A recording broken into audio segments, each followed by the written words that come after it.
Hello, and welcome to the second episode of the Voyage. This episode is actually brought in from Holodeck, as Season 6 is now on Holodeck. So we can all cheer and then get disappointed because it wasn't exactly a smooth changeover. But neither was Season 5, so I ain't fretting. In this episode, I'm actually going to cover some battle tactics. Try this time to show you the Officer of the Watch mission, as that part got corrupted in my first video. But I also would like to introduce you to some of the players that, some of the players that will appear throughout this series. I call them players mostly because I actually do play with a different style with each character. Well, first up, the last character that I played is J10. He is a Federation Klingon character. He runs a tactical setup. He's a tactical Starfleet officer. He runs the Defiant Retrofit, which is the C-Store version. In case anybody's wondering, I do have C-Store versions of stuff, and all of my Federation tunes have to be purchased before you can play them. Delia, female Katian, I'm hoping that's how it's pronounced. Starfleet Science Officer. She is the newest addition to my setup. I started her on the 4th of July and I really haven't played her too much. She runs science vessels. And she might not make too many appearances until I get her level up a little higher. And of course you guys have all met William McCormick, which, no surprise, I named him after me. Male Joined Trill. He is a Starfleet engineer and he runs the Odyssey Tactical Cruiser. And I did buy the Odyssey pack. Tolish. Male Goran Klingon character. He is my tactical officer and runs in Birds of Prey. Some people don't like running in Birds of Prey because, frankly, their hull strength is that of glass. For right now, we're gonna go up, and we're gonna do J10. Nope, correction, because he did Officer of the Watch earlier today. I'll go back into William McCormick.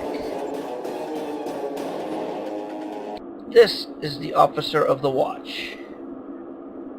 Let's see what mission he has for us. The reason why I'm covering the Officer of the Watch in this video is because it's not exactly clear what he wants you to do most of the time. Alright, naturally, you go in here, you do like you do if it's another job. It really doesn't tell you much here. It's a random job. Let's hit accept. Now, there's two ways to actually do it. This one is to scan facilities in your fleet system. Like everything else, this is a straightforward, fairly easy thing to do, but this is how you tell. It'll tell you where to go. Go to the Fleet Starbase system. Or, you can go, what do I need to do? And he'll say, take your ship out into our fleet system and deep scan each facility. Alright. Now we cannot go to our ship this way because it'll beam you back into Eta Eridani. Well, you probably could. You just have to go back into the Fleet Starbase, will take you to the fleet system. But with the power of video editing, I'm going to warp speed into the transporter room and be in the system. Alright, let's go.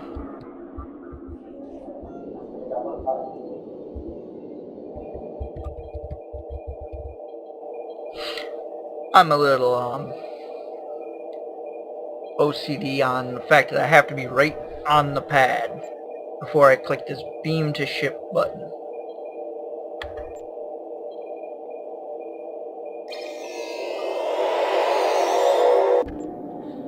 Alright, now it'll tell you everything we must scan. We must scan the communications array, we must scan the shipyard, And like I went over in the last video, it's just these facilities out here.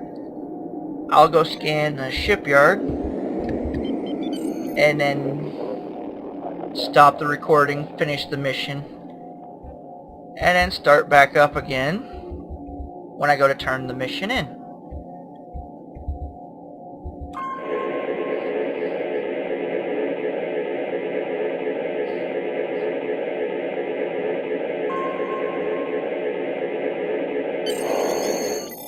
Alright, see you at the Officer of the Watch. Alright, here we are back at the Officer of the Watch. I'm just going to turn it in, you know, this is pretty straightforward. And I'm about to contribute them to my fleet.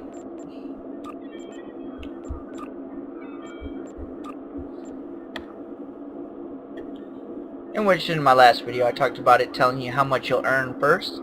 250 fleet credits for this, so I can either hit OK or cancel.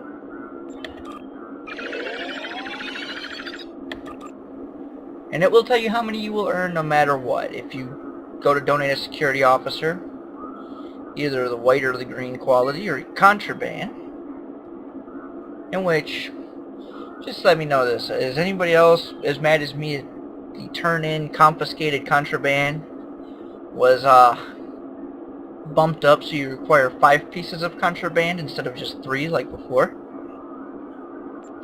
Oh well. Oops, I forgot. PvE queues are here. How's about we try... I haven't done colony invasion in a while. But I'll do no-win scenario. Engage. See you inside.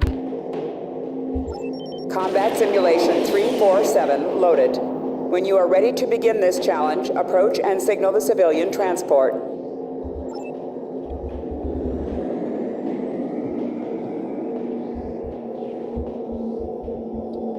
This is the no-win scenario, or Kobayashi Maru. This is pretty straightforward. Protect the civilian transport for as long as you can. The simulation will end when the transport is destroyed. Simulation will launch at the conclusion of this message. Be prepared. There are a lot of people that come in here and they go, you know, I lost the no-win scenario last time. I'm hoping to win it this time. And then they'll get mad when somebody has to inform them that there's literally no way to beat it. On another good note, yesterday I played it and made it to Wave 7. So I made it higher than Wave 6. Alright, I'll probably have to edit this a few times. I'll do one wave and then probably take small video snippets later on,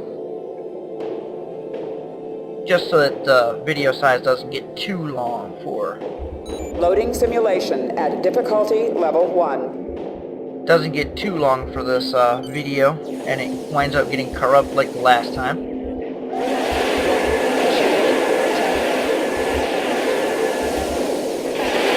Well, this is the first time I've ever even heard of Romulans fighting in this realm.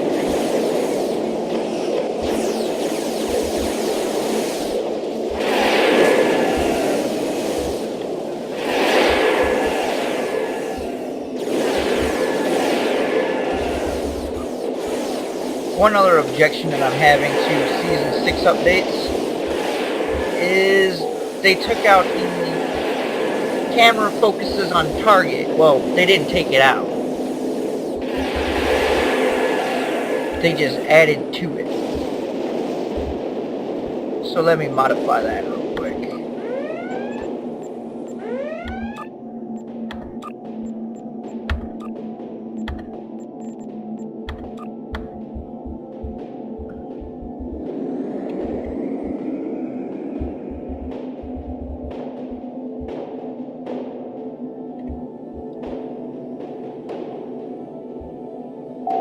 Loading simulation at difficulty level 2. Now, as you see, on level 2, they came in on 2 different sides, and you also have a D-Derex class battleship, only saw escorts in the last incarnation or so.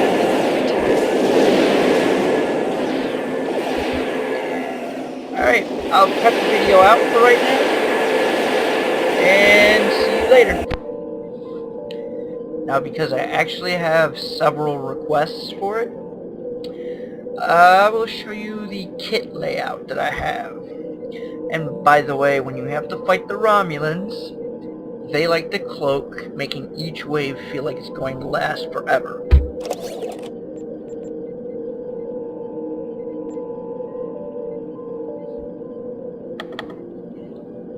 As you can see, a common reward you get for the Tholian missions is these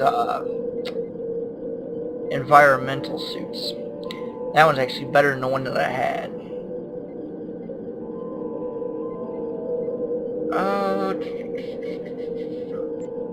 So, for my standard ground, I actually have the entire Jem'Hadar set. I also have a certain personal shield. You know, I have shields and armor that I can just change into. Some of them are drop, and I have to just sell them off.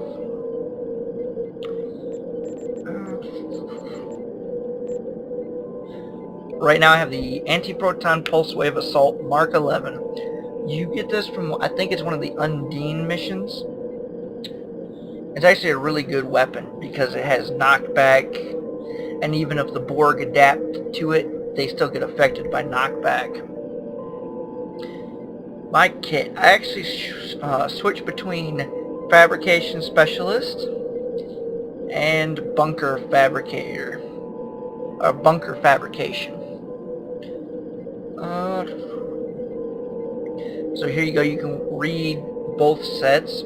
I use, in the Fabrication Specialist, I use everything all the time, except for the mortars. I only use them if I have to, because they take forever to actually fire. In the Bunker Fabrication, I use, well, everything in that set. Now for my Starship setup, I actually don't have the best setup in the world. I have Mako, shields, and deflector with the Borg engines for now, only because I don't have a Mako engine or an Omega Force engine. And for the 4, I have one Mark 12 anti-proton beam array from the Borg set. I actually have a Mark 12 on both my front and rear. And I'll do this so you can see it a little better. My 2 Mark 11s in the front are anti-proton beam array with critical hit and damage ×2, which actually delivers more DPS and better damage than my Mark 12. And for the rear, I have the Mark 11 from the STF missions. And both of my rears are the same. For my front torpedo, because I don't use all beam arrays, I have a Tricobalt torpedo launcher Mark 12 with the critical hit modifier. I got this as a drop in Karat.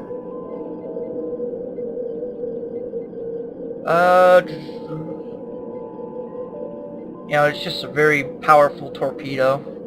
I don't use torpedo high yield with it because it turns it into a heavy Tricobalt torpedo, which moves very slow and is usually just knocked out of this space. And for the rear, I use a Mark 12 Tricobalt mine launcher, which, by the way,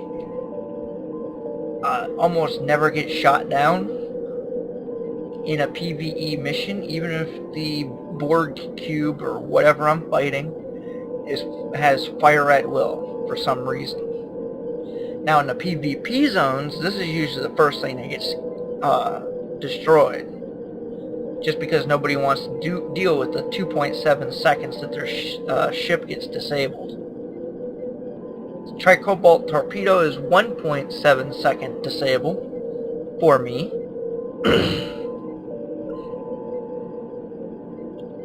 And what happens when it disables your ship is all shield generation stops. You can't fire your weapons. Your crew stops being healed for the 2 or 3 seconds. And when I say your shield generation stops, I'm not saying your shields will fall. I'm saying they will not regenerate anymore.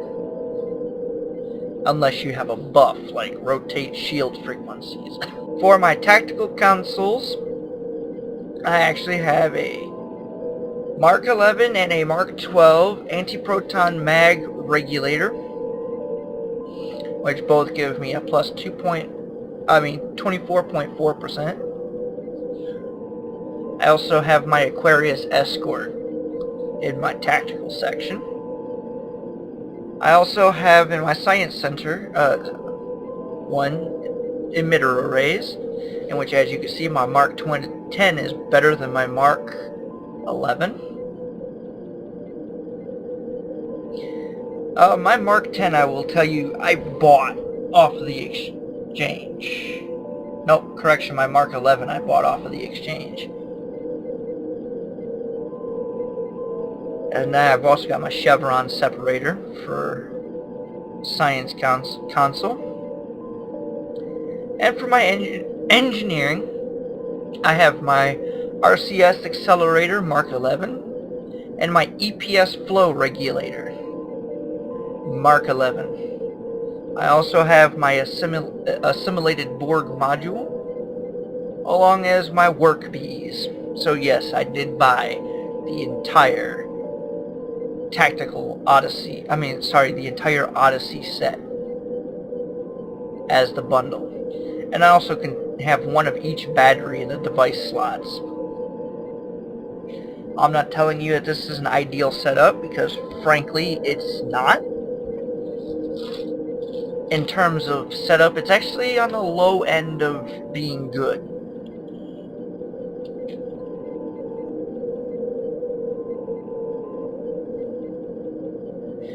And in the next episode, I will cover J10's setup, as he runs a Tetryon layout with dual heavy cannons. Alright, until the next one.